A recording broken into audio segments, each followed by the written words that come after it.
প্রিয় দর্শক আসসালামু আলাইকুম। আজকে আমি আপনাদেরকে দেখাবো কানাডাতে কিভাবে ভিজিটর ভিসা এসে 6 মাসের বেশি থাকা যায়। কোনো সিভিএস অফিসার যদি আপনার পাসপোর্টে কোনো সিল দিয়ে না দেয় স্পেসিফিক ডেট দিয়ে, তাহলে নর্মালি আপনারা ভিজিটর ভিসা এসে 6 মান্থের মতো থাকতে পারেন। কিন্তু এরপরও যদি আপনার আরও বেশি সময় থাকতে মন চায়, আরও 6 মাস বা 1 বছর ক্যানাডাতে, সেটার উপায় রয়েছে। তো সেটারই একটি প্রমাণ আমি আপনাদেরকে আজকে দেখাবো।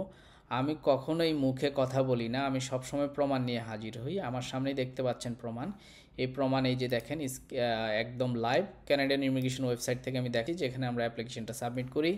এখানে দেখতে পাচ্ছেন আজকে নভেম্বরের 21 তারিখ, টরন্টোতে আজকে আমাদের এখানে 9 ডিগ্রি তাপমাত্রা এই মুহূর্তে দেখতে পাচ্ছেন, ক্লাউডি। সো খুবই খুবই জেনুইন অ্যান্ড অথেন্টিকভাবে আমি সবসময় দেখিয়ে থাকি। ফ্রাইডে আজকে আমাদের নভেম্বরের 21 তারিখ, কিন্তু ভিসাটি অ্যাপ্রুভ হয়েছে নভেম্বরের 15 তারিখ 13 তারিখের দিকে। তো যেটা হয়েছিল, উনি ভিজিটর ভিসা এসেছিল কানাডাতে, দেন উনি এখানে থাকতে চায় আরও বেশি, ওনার প্রয়োজন রয়েছে থাকার। তো সেজন্য আমি সুন্দর করে অ্যাপ্লিকেশনটি সাবমিট করে দেই আগস্টের 8 তারিখে।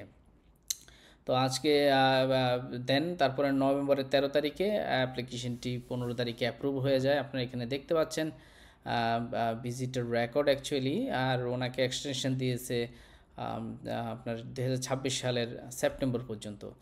তো এটা হচ্ছে টাইম লাইন। উনি 6 মাস থাকার পরেও কানাডাতে আরও কীভাবে আপনার আরও 6 মান্থ 1 ইয়ার থাকা যায় সেই ব্যবস্থাও রয়েছে, কিন্তু আপনার কাছে ভ্যালিড রিজন থাকতে হবে, ওয়েল ডকুমেন্টেড অ্যাপ্লিকেশনটা হইতে হবে যে কী কারণে আপনি থাকতে চাচ্ছেন। আদারওয়াইজ কিন্তু রিফিউজ করে দিবে। আপনার কাছে যদি ভ্যালিড কোনো কারণ না থাকে আর প্রফেশনাল কেউ যদি এটাকে সুন্দরভাবে না করে, আপনার রিফিউজালও আসতে পারে যদি আপনার এলিজিবিলিটি মিট না করেন। আপনি দেখতে পাচ্ছেন নভেম্বরের 13 তারিখে 2025-এ এটা এলিজিবিলিটি চেক হয়েছিল, সেখানে অ্যাপ্রুভাল দিয়েছে।